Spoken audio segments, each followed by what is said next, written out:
1 Kings. Chapter 8. Then Solomon assembled the elders of Israel and all the heads of the tribes, the leaders of the fathers' houses of the children of Israel, before King Solomon in Jerusalem in order to bring up the Ark of the Covenant of Jehovah from the city of David, which is Zion. And all the men of Israel assembled themselves before King Solomon at the feast in the month of Ethnaim, which is the 7th month. And when all the elders of Israel came, the priests took up the ark. And they brought up the Ark of Jehovah and the tent of meeting and all the holy vessels that were in the tent, and the priests and Levites brought them up. And King Solomon and all the assembly of Israel, who had assembled before him and were with him before the ark, were sacrificing sheep and oxen which could not be counted or numbered for multitude. And the priests brought the Ark of the Covenant of Jehovah to its place, into the innermost sanctuary of the house, into the Holy of Holies under the wings of the cherubim. For the cherubim had their wings spread out over the place of the ark, and the cherubim covered the ark and its poles overhead. And the poles extended out so that the ends of the poles could be seen from the holy place before the innermost sanctuary, but they were not seen outside, and they are there to this day.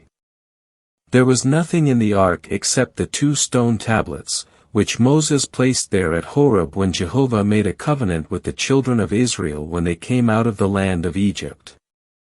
And when the priests came out of the holy place, the cloud filled the house of Jehovah. And the priests were not able to stand and minister because of the cloud, for the glory of Jehovah filled the house of Jehovah.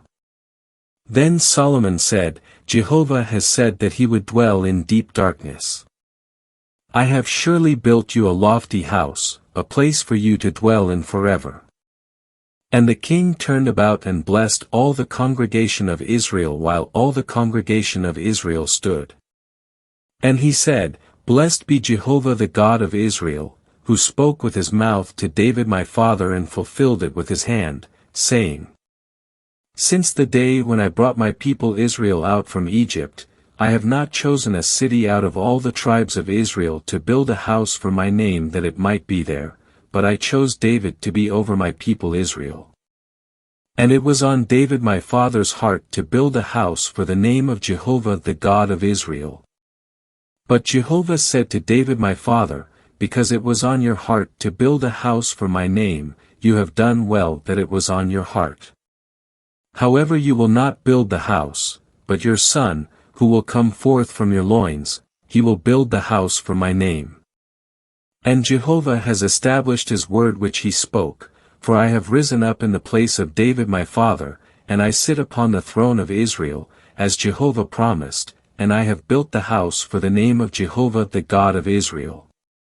And there I have set a place for the ark, in which is the covenant of Jehovah, which he made with our fathers when he brought them out from the land of Egypt.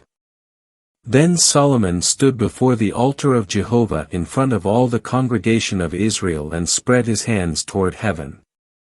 And he said, O Jehovah, God of Israel, there is no God like you, in heaven above or on the earth below, who keeps covenant and loving kindness with your servants who walk before you with all their heart. You who have kept with your servant David my father that which you have promised him, indeed you have spoken with your mouth and have fulfilled with your hand this day. And now, O Jehovah, God of Israel, keep with your servant David my father that which you promised him, saying, There shall not fail you a man in my sight to sit upon the throne of Israel, if only your children keep their way by walking before me as you have walked before me. Now therefore, O God of Israel, may your word that you spoke to your servant David my father be confirmed. But will God indeed dwell on the earth? Behold, the heavens and the heaven of heavens are not able to contain you, how much less this house which I have built. Yet have regard to the prayer of your servant and to his supplication, O Jehovah my God, and listen to the cry and to the prayer which your servant is praying before you today. That your eyes may be open toward this house night and day, toward the place of which you have said, My name will be there, to listen to the prayer which your servant will pray toward this place. And listen to the supplication of your servant and of your people Israel when they pray toward this place. Hear then in your dwelling place in the heavens, and when you hear, forgive. If a man sins against his neighbor and is made to take an oath, and he comes and takes an oath before your altar in this house, then hear in the heavens and act and judge your servants, condemning the wicked by bringing his way on his head and justifying the righteous by giving to him according to his righteousness. When your people Israel are defeated before an enemy because they have sinned against you, and they turn to you and confess your name and pray and make supplication to you in this house, then hear in the heavens, and forgive the sin of your people Israel, and bring them back to the land which you gave to their fathers. When the heavens are shut up and there is no rain because they have sinned against you, and they pray toward this place and confess your name and turn from their sin when you afflict them, then hear in the heavens and forgive the sin of your servants and of your people Israel, indeed teach them the good way in which they should walk, and bring rain upon your land, which you have given to your people for an inheritance. If there is famine in the land, if there is pestilence, if there is blight or mildew, swarming locust or consuming locust, if their enemy besieges them in the land of their cities, whatever plague, whatever sickness there is, whatever prayer, whatever supplication, which will be made by any man of all your people Israel, each knowing the plague of his own heart, when he spreads out his hands toward this house, then hear in the heavens your dwelling place, and forgive and act and render to each man according to all his ways, whose heart you know, for you alone know the hearts of all the children of men, that they may fear you all the days that they live in the land which you have given to our fathers. And also concerning the foreigner, who is not of your people Israel but comes from a distant country for the sake of your name. For they will hear about your great name and your strong hand and your outstretched arm, when he comes and prays toward this house. Then hear in the heavens your dwelling place, and act according to all that the foreigner calls upon you for, that all the peoples of the earth may know your name and that they may fear you, as do your people Israel, and that they may know that this house which I have built is called by your name. If your people go out to battle against their enemy by the way which you have sent them, and they pray to Jehovah toward the city which you have chosen and the house which I have built for your name,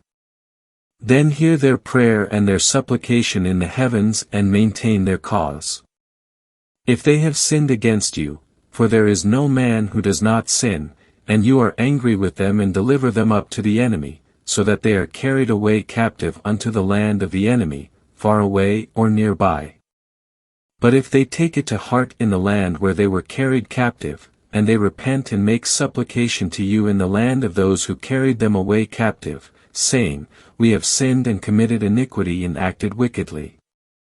And if they return to you with all their heart and with all their soul in the land of their enemies, who have carried them captive, and they pray to you toward their land that you have given to their fathers, the city that you have chosen, and the house that I have built for your name, then hear their prayer and their supplication in the heavens your dwelling place and maintain their cause. And forgive your people who have sinned against you and all their transgressions which they have transgressed against you, and grant them compassion in the sight of those who lead them captive, that they might have compassion on them.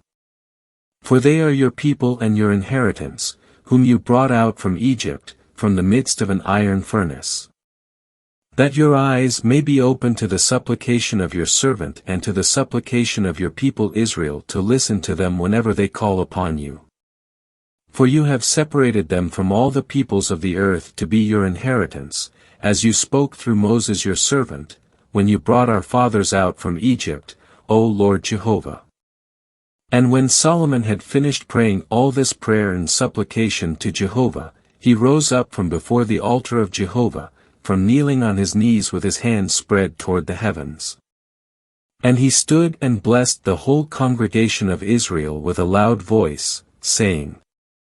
Blessed be Jehovah, who has given rest to his people Israel, according to all that he promised. Not one word of all his good promises which he spoke through Moses his servant has failed. May Jehovah our God be with us, as he was with our fathers, let him not forsake us nor abandon us. That he may incline our hearts to himself, to walk in all his ways and to keep his commandments and his statutes and his ordinances, which he commanded our fathers. And let these words of mine, with which I made supplication to Jehovah, be near to Jehovah our God day and night to maintain the cause of his servant and the cause of his people Israel as each day requires. That all the peoples of the earth may know that Jehovah is God, there is none else.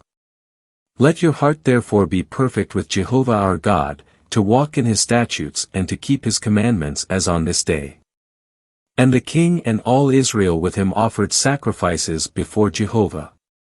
And Solomon offered a sacrifice of peace offerings, which he offered to Jehovah, 22,000 oxen and 120,000 sheep.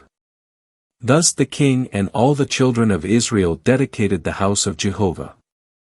On that day the king sanctified the middle of the court that was before the house of Jehovah, for there he offered the burnt offering and the meal offering and the fat of peace offerings, because the bronze altar which was before Jehovah was too small to receive the burnt offering and the meal offering and the fat of peace offerings.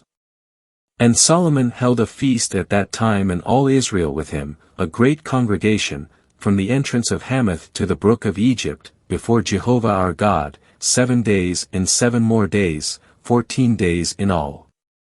On the 8th day he sent the people away, and they blessed the king and went to their tents joyful and happy in heart for all the goodness which Jehovah had done to David his servant and to Israel his people.